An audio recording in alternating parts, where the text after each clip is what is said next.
8 फरवरी 2024 से 8 फरवरी 2025 तक एक साल का सफ़र। हुकूमत क्या कर रही है, अपोजिशन क्या कर रही है, पाकिस्तान के क्या हालात हैं और मुस्तकबिल में क्या होगा। सबसे पहले तो हमने ये देखना है कि इस एक साल के अंदर अगर कोई ये कहे कि बहुत बड़ी कामयाबियाँ मिल गई हैं या मसाइल हल हो गए हैं, तो ऐसा नहीं हुआ। लेकिन अगर कोई ये कहे कि बहुत ज़्यादा ख़राबी पैदा हो गई है, तबाही मच गई है, तो ऐसा भी नहीं हुआ।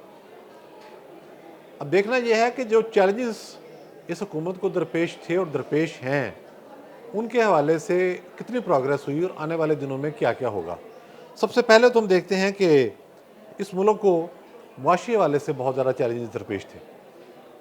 आपके इल्म में है, जब इमरान हुकूमत गई है तो ये बात ज़ुबान ज़द आम पर थी कि खुदा न खास्ता पाकिस्तान डिफ़ाल्ट कर जाएगा। बल्कि इस हवाले से PTI ने कोशिशें भी की, ये अलहदा से इस पर वीला करेंगे, हमारा मौजू नहीं है, लेकिन बहरहाल ये कोशिशें हुई। लेकिन हमने देखा कि IMF के साथ मायदा भी हमारा हो गया और बहुत हद तक IMF के जो मुतालबात थे वो भी तस्लीम कर लिए गए और वो टास्क भी पूरे कर लिए गए, जिसके नतीजे में आलमी मालियाती इदारे का ना सिर्फ हमें कर्जा मिला बल्कि उसका एतमाद भी हम पर बहाल हुआ और ये सिलसिला आगे की जानब चल पड़ा। शरह सूद कम हुई, ये बड़ा अच्छा पॉजिटिव साइन होता है इकानमी के हवाले से। अच्छा, लेकिन इसके साथ अगर हम ये कहें कि इस सारी एक्टिविटी का फ़ायदा जो है वो आम आदमी को हुआ है, तो ये गलत होगा। आम आदमी को इसका कोई फ़ायदा नहीं हुआ। आम आदमी के मसाइल बड़े हैं, कम नहीं हुए। बेरोज़गारी भी यकीनन बहुत ज़्यादा है और फिर जो बिजली का रेट रहा उसकी वजह से इंडस्ट्री भी मुतासर होती रही। ये चैलेंज भी अभी दरपेश है, लेकिन नेगोशिएट किया जा रहा है। तो अगर हम ये कहें कि हमने पाकिस्तान को डिफ़ाल्ट नहीं होने दिया बल्कि एक मुस्तहकम सूरत हाल पर इस अंदाज में ले आए कि अब आहिस्ता आहिस्ता मईशत आगे बढ़ना शुरू हो गई है, तो ये बात दुरुस्त होगी।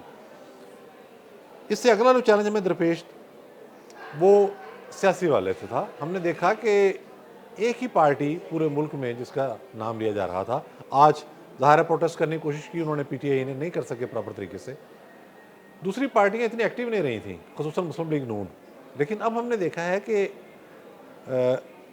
साबिक़ वज़ीर-ए-आज़म नवाज शरीफ खुद हरकत में आए हैं, उनकी साहबजादी वज़ीर-ए-आला पंजाब जो है वो हरकत में आई हैं और उन्होंने अरकान असम्बली से मुलाकातें शुरू कर दी हैं। मतलब यह है कि एक कोशिश कर रहे हैं अवामी राब्ता मुहिम की। इससे पहले जो उनका अंदाज़ हुकूमत था वो बहुत सारे लोगों को खटक रहा था कि ये शायद अपनी दिलचस्पी खो बैठे हैं, लेकिन अब लग रहा है कि वो सियासी मैदान में आना चाह रहे हैं। उन्हें अंदाज़ा हो रहा है कि पहले हमने कुछ काम कराए हैं, तो उसके साथ साथ हम आहिस्ता आहिस्ता अपने अरकान असम्बली फिर आवाम तक जाएँ और अपने कारकुनों तक जाएँ और राब्ता करें। तो ये चैलेंजेस जो हैं इस हवाले से दरपेश अभी भी हैं, लेकिन उसका हल निकालने की कोशिश शुरू कर दी गई है, क्योंकि ये चीज़ भी वाज़ेह है कि अपोजिशन इत्तेहाद नहीं बन सकता। मौलाना फजलुर रहमान के मामलात और हैं, PTI के मामलात और हैं। अचकज़ई साहब बेशक उनके साथ है, लेकिन उनकी रिजर्वेशंस कुछ और हैं। तो आने वाले दिनों में आपने देखा कि प्रॉपर तरीके के साथ कोई ऐसा इत्तेहाद बने जो हुकूमत के लिए सियासी ख़तरा पैदा करे, ये बात अभी नज़र नहीं आ रही। इससे आगे बढ़ते हैं कि CPEC पर जो चीन के साथ मामलात हैं, यकीनी तौर पर उसमें को बहुत ज़्यादा पेशरफ्त तो नहीं हुई। अगर हम ये कहें तो ये बात दुरुस्त नहीं होगी। इतना ज़रूर है कि दौरे हुए हैं, पहले प्राइम मिनिस्टर गए हैं, शहबाज शरीफ साहब, हालिया दिनों में सदर मुमलिकत आसिफ अली ज़रदारी साहब गए हैं, कुछ MOUs हुए हैं, कुछ तहफ़्फ़ुज़ात उनके दूर किए गए हैं। चीन को सिक्योरिटी के हवाले से कंसर्न है, तो ऐलानात तो बहुत हुए हैं, लेकिन जिस तरीके के साथ, हाँ, एक बड़ी डेवलपमेंट ग्वादर एयरपोर्ट के ऑपरेशन होने की सूरत में है, लेकिन जो डेवलपमेंट होनी चाहिए जिसके समरात बहुत नीचे तक आने हैं, वो अभी हमें नज़र नहीं आ रही। इस हवाले से क्या रुकावटें अगले दिनों में आ सकती हैं, ये भी हमारे सामने। तो CPEC पर भी मामला बहुत आगे नहीं बढ़ा, बेहतर हो गया, लेकिन ये हम कहेंगे। अदालती महाज एक बहुत बड़ा मसला था इस हुकूमत के लिए, निज़ाम के लिए। जज साहिबान इस तरह के फ़ैसले दे रहे थे जिससे निज़ाम हुकूमत रुक जाता था, बल्कि निज़ाम रियासत रुक जाता था। बहुत अजीब व गरीब सूरत हाल थी। तो एक बड़ी अचीवमेंट जो इस साल में रही वो 26वीं आईनी तरमीम रही, जिसके ज़रिए अब बहुत हद तक मामलात को कंट्रोल किया गया है। आपने देखा कि जो जज अपने फ़ैसले देकर हुकूमत की बल्कि रियासत की राह में रुकावटें डालते थे, अब वो खतूत लिख रहे हैं और उसका कोई असर नहीं हो रहा।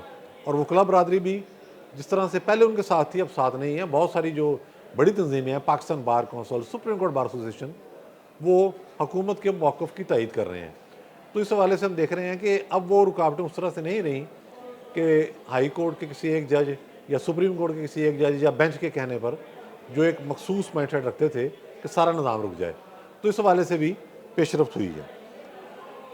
آگے ہم دیکھتے ہیں میڈیا.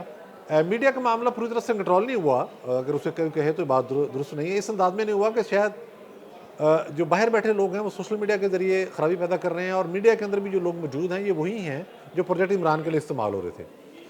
اب ان کو استعمال کرنے کی کوشش کی جا رہی ہے ریاست کی فیور میں.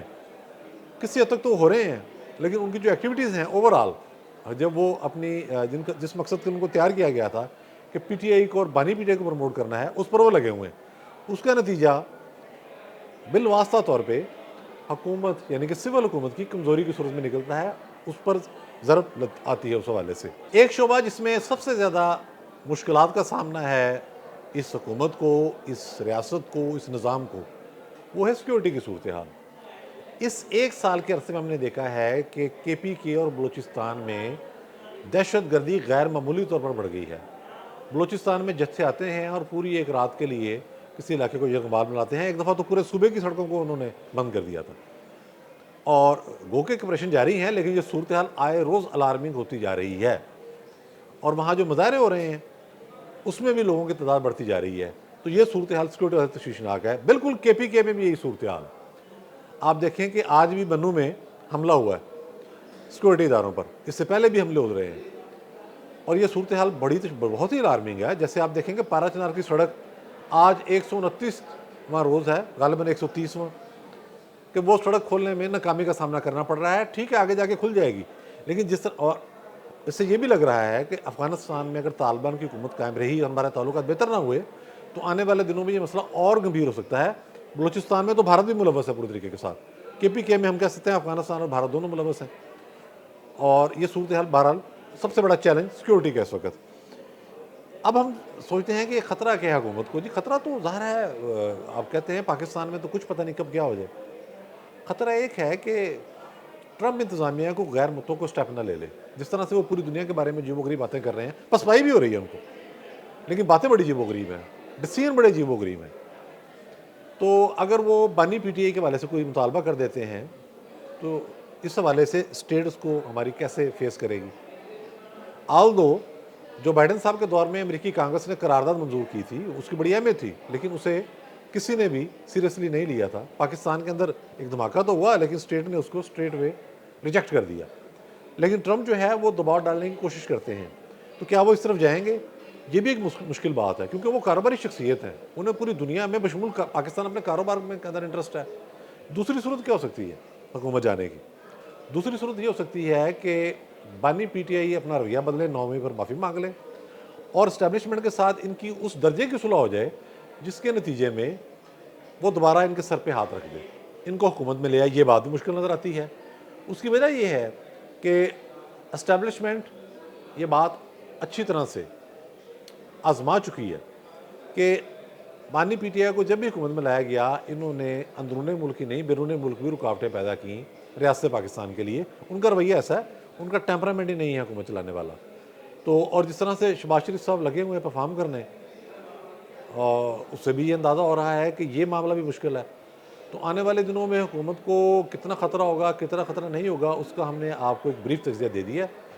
توقع کرتے ہیں, وہ جو غالب نے کہا ہے کہ دیکھیے پاتے ہیں عشاق بتوں سے کیا فیض, ایک برہمن نے کہا ہے یہ سال اچھا ہے. شکریہ.